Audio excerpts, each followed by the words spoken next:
Olá, retornamos à sua companhia com sinceros votos de paz, alegria e saúde. Estamos mais uma vez aqui na TV Nova Luz, www.tvnovaluz.com. Falando, aprendendo, explicando. Buscamos luz e compreensão com a doutrina espírita. Como essa bússola na nossa jornada de construção do reino de Deus dentro de nós mesmos. Prossigamos em mais uma videoaula sobre o tema Justiça Divina através do livro O Céu e o Inferno. Você pode participar de nossas videoaulas com comentários, sugestões e perguntas sobre os temas que estamos disponibilizando através da TV Nova Luz. Utilize o nosso e-mail de contato armando@falcone.com.br e as suas sugestões e todas as suas dúvidas poderão ser muito bem recebidas. Hoje, em nosso 28º encontro semanal, neste ciclo de estudos, continuamos com o capítulo 6, cujo título é A Doutrina das Penas Eternas. Na sequência deste capítulo, Allan Kardec convida-nos a refletir no capítulo 6. No capítulo 6, nós temos a impossibilidade material das penas eternas. Até aqui, diz o mestre de Lyon, no item 18º, só temos combatido o dogma das penas eternas com o raciocínio. Demonstremo-lo agora em contradição com os fatos positivos que observamos, provando-lhe a impossibilidade. Por este dogma, a sorte das almas irrevogavelmente fixadas depois da morte é como tal um travão definitivo aplicado ao progresso. Ora, a alma progride ou não? Eis a questão. Se progride, a eternidade das penas é impossível, e poder-se-á duvidar deste progresso vendo a variedade enorme de aptidões morais e intelectuais existentes sobre a Terra, desde o selvagem ao homem civilizado, aferindo a diferença apresentada por um povo de um a outro século? Se admite não ser das mesmas almas, é força admitir que Deus criou almas em todos os graus de adiantamento, segundo os tempos e lugares, favorecendo umas e destinando outras a perpétua inferioridade, o que seria incompatível com a justiça, que, aliás, deve ser igual para todas as criaturas. Assim, vamos para o livro Justiça Divina, Penas depois da Morte. Na reunião pública do dia 7 de julho de 1961, Emmanuel Espírito, pela mediunidade do Cândido Francisco Xavier, vai nos dizer: diante do antigo dogma das penas eternas, cuja criação a teologia terrestre atribui ao Criador, examinemos o comportamento do homem, criatura imperfeita, perante as criações estruturadas por ele mesmo. Determinada companhia de armadores constrói um navio, contudo, não o arremessa ao mar sem a devida assistência. Comandantes, pilotos, maquinistas e marinheiros constituem-lhe a equipagem para que atenda dignamente aos seus fins. Quando alguma brecha surge na embarcação, ninguém se lembra de arrojá-la ao fundo. Ao revés, o socorro habitual envida o máximo esforço de modo a recuperá-la. E se algum sinistro sobrevém, doloroso e inevitável, o assunto é motivo para vigorosos estudos, a fim de que novos barcos se levantem amanhã em mais alto nível de segurança. Na mesma diretriz, o avião conta com mecânicos adestrados em cada estação de pouso. O automóvel dispõe na estrada de postos de abastecimento. A locomotiva transita sob trilhos certos e chaves condicionadas. A fábrica produz com supervisores e técnicos. O hospital funciona com médicos e enfermeiras. E a habitação recolhe o amparo de engenheiros e higienistas. Desta forma, em todas as formações humanas respeitáveis, tudo está previsto, de maneira que o trabalho seja protegido e os erros retificados, com aproveitamento de experiência e sucata, sempre que esse ou aquele edifício e essa ou aquela máquina entrem naturalmente em desuso. Isso acontece entre os homens, cujas obras estão indicadas pelo tempo e incessante renovação, em matéria, pois, de castigos, depois da morte, reflitamos sim na justiça da lei que determina realmente seja dado a cada um conforme as próprias obras. Entretanto, acima de tudo e em todas as circunstâncias, aceitemos Deus na definição de Jesus que nos revelou como sendo o Pai nosso que está nos céus. No item 19, Kardec convida-nos à reflexão. É incontestável que a alma, atrasada moral e intelectualmente como a dos povos bárbaros, não pode ter os mesmos elementos de felicidade e as mesmas aptidões para gozar dos esplendores do infinito, como a alma, cujas faculdades estão largamente desenvolvidas. Se, portanto, essas almas não progredirem, não podem, em condições mais favoráveis, gozar na eternidade, senão de uma felicidade, por assim dizer, negativa. Para estar de acordo com a rigorosa justiça, chegaremos, pois, à conclusão de que as almas mais adiantadas são as atrasadas de outro tempo, com progressos posteriormente realizados. Mas aqui atingimos a questão magna da pluralidade das existências, como meio único e racional de resolver a dificuldade. Façamos abstração, porém, dessa questão e consideremos a alma sob o ponto de vista de uma única existência.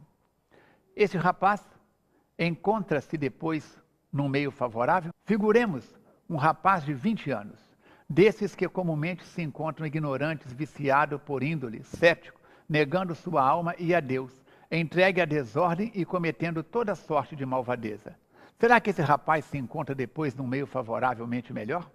Trabalha, instrui-se, corrige-se gradualmente e acaba por tornar-se crente e piedoso.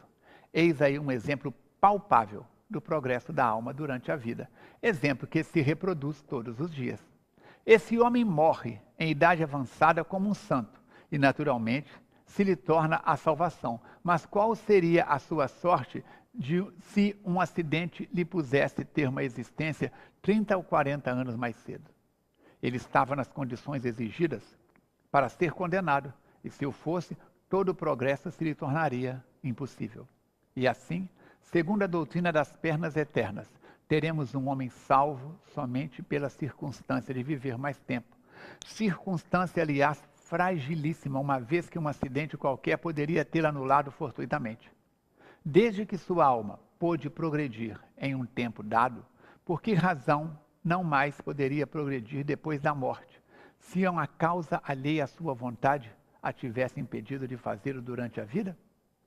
Por que lhe recusaria Deus os meios de regenerar-se na outra vida, concedendo-lhes nesta? Neste caso, o arrependimento veio posto que tardio, mas se desde o momento da morte se impusesse irrevogável, condenação esse arrependimento seria infrutífero por todo sempre, como destruídas seriam as aptidões dessa alma para o progresso do bem. Assim, as vicissitudes e os tormentos da vida corporal são, ao mesmo tempo, provas para o futuro e expiação do passado. Esse trecho nós extraímos do livro Instruções Práticas sobre as Manifestações Espíritas, obra de Allan Kardec. No item 21º, o dogma da eternidade absoluta das penas é, portanto, incompatível com o progresso das almas, ao qual opõe uma barreira insuperável. Estes dois princípios destroem-se e a condição indeclinável da existência de um é o aniquilamento do outro. Qual dos dois existe de fato? A lei do progresso é evidente, não é uma teoria, é um fato corroborado pela experiência, é uma lei da natureza divina imprescritível. E, pois que essa lei existe inconciliável com a outra, é porque a outra não existe. Se o dogma das penas eternas existisse verdadeiramente, Santo Agostinho, São Paulo e tantos outros jamais teriam visto o céu, caso morressem antes de realizar o progresso que ele trouxe, a conversão. A esta última asserção, correspondem que a conversão dessas santas personagens não é um resultado do progresso da alma, porém da graça que lhes foi concedida de que foram tocadas. Porém isto é simples jogo de palavras. Se estes santos praticaram o mal e depois o bem, é que melhoraram? Logo progrediram. E por que lhes teria Deus concedido como especial favor a graça de se corrigirem? Sim, porque a eles e não a outros sempre, sempre a doutrina dos privilégios, incompatível com a justiça de Deus e com seu igual amor por todas as criaturas. Segundo a doutrina espírita, de acordo mesmo com as palavras do Evangelho, com a lógica e com a mais rigorosa justiça, o homem é o filho de suas obras, durante essa vida e depois da morte, devendo ao favoritismo. Deus o recompensa pelos esforços e pune pela negligência. Isto por tanto tempo quanto nela persistir. Assim, castigo sim, penas eternas não. Este trecho também, extraído do livro Instruções Práticas sobre as Manifestações Espíritas, obra de Allan Kardec. A doutrina das penas eternas fez sua época. Assim, no item 22, a crença na eternidade das penas prevaleceu salutarmente, enquanto os homens não tiveram ao seu alcance a compreensão do poder moral. E o que sucede com as crianças durante certo tempo contidas pela ameaça de seres quiméricos, com os quais são intimidadas? Chegadas ao período do raciocínio, repelem por si essas mesmas quimeras da infância, tornando-se absurdo o querer governá-las por tais meios. Se os que as dirigem pretendessem incutir-lhes ainda a veracidade de tais fábulas, certo decairiam de sua confiança. É isso que se dá hoje com a humanidade. Saindo da infância e abandonando, por assim dizer, os coeiros, o homem não é mais passivo instrumento vergado à força material, nem o ente crédulo de outrora que tudo aceitava de olhos fechados. Bezerra de Menezes, no livro Estudos Filosóficos, vai nos informar que o Espiritismo não exclui os castigos que constituem a sanção das leis divinas impostas à humanidade. Palavras sábias do venerando amigo. Damos uma pausa por aqui e prosseguiremos estudando o tema Justiça Divina em nosso próximo encontro. Nós lembramos você que pode, em qualquer hora do dia ou da noite, em qualquer ponto do planeta, consultar a www.radioevoluir.com, a emissora da FEAC de Juiz de Fora, 24 horas no ar, onde você terá programação, entrevistas e uma série de outros programas de conteúdo extraordinário. Há inclusive uma parte nele falando sobre o suicídio e você poderá, clicando no botão verde, ter acesso a todo este material. Convidamos você também a entrar em contato com o SOS Preces, prefixo 32361122, diariamente de 8 às 24 horas. Aqui você tem sempre um amigo para ouvi-lo com a mensagem de prontidão. Estamos comemorando neste ano de 2015 150 anos desta obra extraordinária que é o Céu e Inferno. Ajude-nos a divulgar essas web-aulas pelos seus contatos e nas suas redes sociais, assim como a TV Nova Luz, a Rádio Evoluir e o SOS Preces. Quer falar conosco? Envie-nos através do e-mail armando@falcone.com.br suas dúvidas e participação. Agradecendo sua companhia, receba o nosso abraço, sinceros votos de muita paz e que cada passo da sua jornada seja para a frente ou para o alto, na direção do homem de bem, conforme está no Evangelho segundo o Espiritismo. Até a nossa próxima web aula. Eu te espero lá.